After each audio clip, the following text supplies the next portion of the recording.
अरे बहू, कहाँ रह गई? जी मम्मी जी, आपने बुलाया? हाँ नहीं तो मैंने ही तो बुलाया। मैं बोल रही थी कि आज शाम को होली पर पूजा आने वाली है, इसीलिए तुम थोड़े से पापड़ और गुजिया बना दो।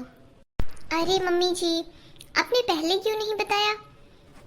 मैं उनसे ही मंगवा लेती थोड़ी सी गुजिया और पापड़। आप तो जानती हैं, त्योहार का दिन है, घर में कितना कामकाज रहता है। देखो बहू, भले ही मैं मॉडर्न दिखती हूँ, लेकिन विचार मेरे बहुत ही पुराने हैं।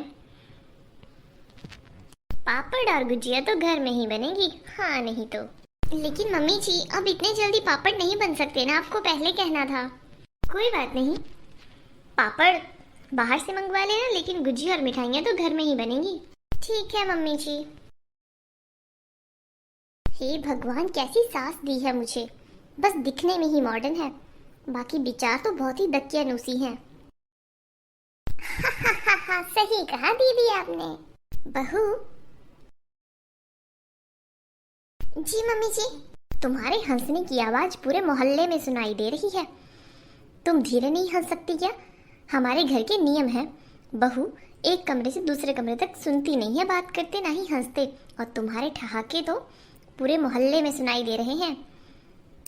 ठीक है मम्मी जी, आगे से धीरे हंसूंगी। अरे मम्मी, इतनी भी क्या बंदिश है?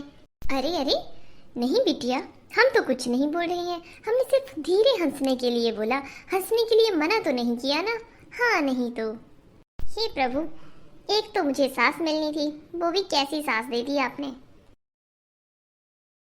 क्या मम्मी, आप ही भाभी को आपने अपसेट कर दिया। कोई बात नहीं, मुझे इस बात का बिल्कुल भी बुरा नहीं लगा, तुम चाहे जो मर्जी बोलो।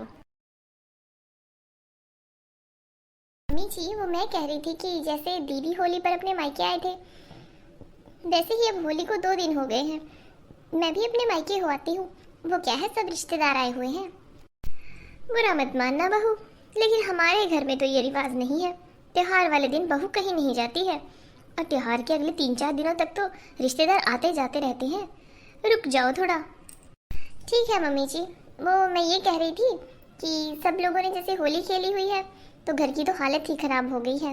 मैं सोच रही थी ये बगल में आरती दीदी आते हैं ना झाड़ू पोछा लगाने, 1-2 बार हम भी काम करवा लेते हैं। 200 रुपये लगेगा एक बार का, थोड़ा झाड़ू पोछा से घर थोड़ा साफ हो जाएगा। होली के रंग आपको तो पता है कितने पक्के होते हैं, जाते भी नहीं है। अरे बहू, 200 रुपये? तुम जानती भी हो 200 रुपये कितना होता है? 500 रुपये की सब्जी लाती हूँ मैं, उसके साथ भी धनिया फ्री लाती हूँ लड़ झगड़ के, और वो 500 रुपये की सब्जी मैं 10 दिन चलाती हूँ, तुम तो जानती हो। और अब तुम बोल रही हो कि 400 रुपये से 2 दिन घर की सफाई करवा लोगी। देखो बहू, इतने बड़े अमीर लोग तो हम हैं नहीं। ऐसा करते हैं, एक दिन तुम झाड़ू पोछा कर दिया करो, उसके बाद 2 दिन बाद छोड़ दिया करो, फिर से झाड़ू पोछा कर दिया करो। लेकिन मम्मी जी, घर में बहुत सारे काम रहते हैं, मैं थक जाती हूँ, और इतना बड़ा घर है, आपको तो पता है कि सबने कितनी ज़्यादा होली खेली है। बहू, फालतू पैसे तो हैं नहीं मेरे पास, नहीं तो मैं अपने बेटे को लगाने दूंगी। हाँ नहीं तो। अरे तुम गुस्सा मत करो, मम्मी ऐसे ही बोलती हैं। कोई बात नहीं, मैं तुम्हारे साथ झाड़ू पोछा करवा दूंगा। आप मम्मी को समझाते क्यों नहीं हैं? ऐसा कोई करता है क्या?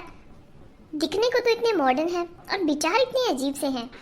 ये सही है, होली तो सब लोग खेलेंगे, लेकिन साफ सफाई सिर्फ बहू ही करेगी।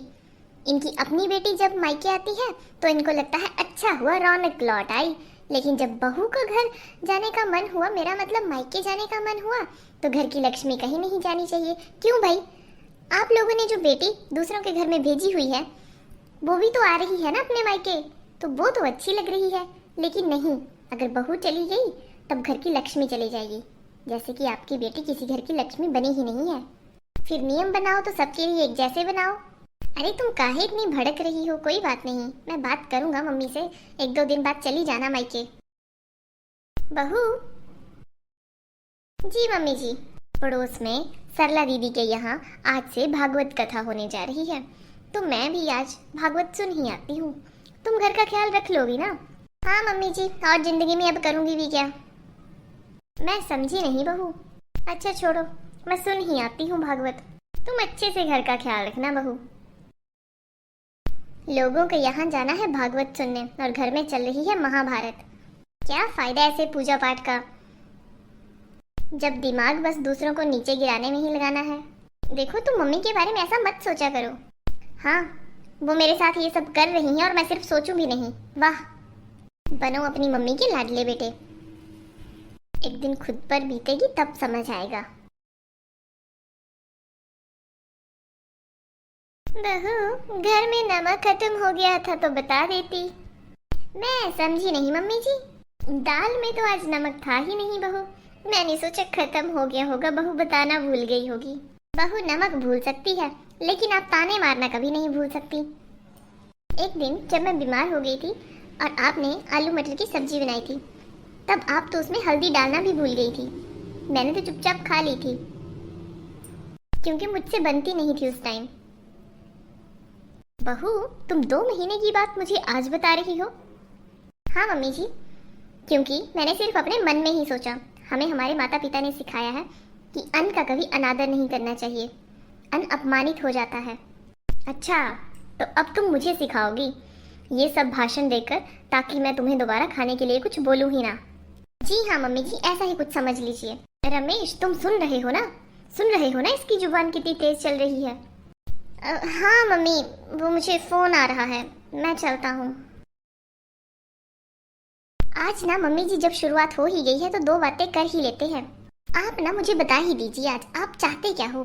कभी आपको मेरा बनाया हुआ खाना पसंद नहीं आता, मेरे धुले हुए कपड़े पसंद नहीं आते, मेरी की हुई घर की सफाई पसंद नहीं आती। आप कैसी बहू चाहती थी?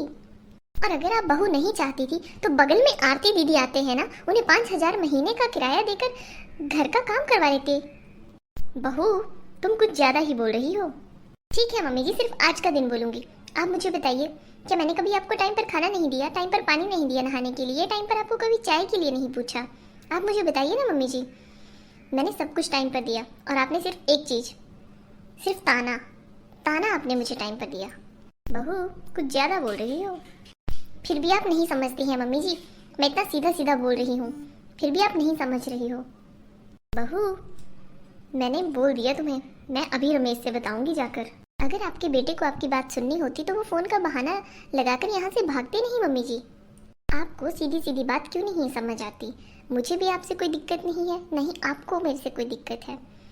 बात तो सिर्फ इतनी ही है कि आप सिर्फ हर बात में गलती ढूंढते रहते हैं, हर काम में गलती ढूंढते रहते हैं। मम्मी जी, एक दिन खुद काम करके देखिए सारा। मुझे तो इस घर में बहू की कम और काम वाली की ज़्यादा फीलिंग आती है।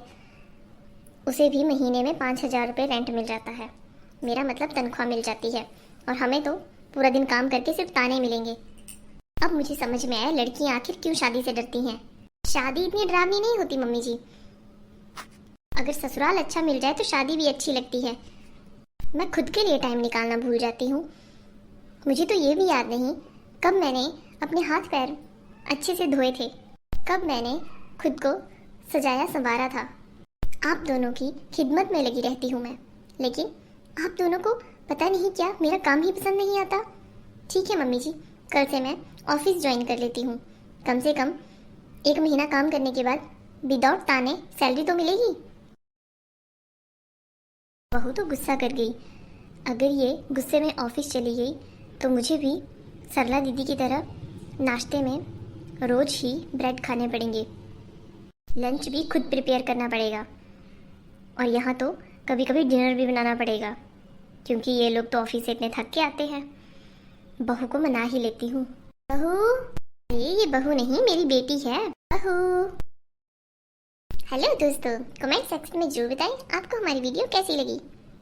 मिलेंगे नेक्स्ट वीडियो में। Bye bye.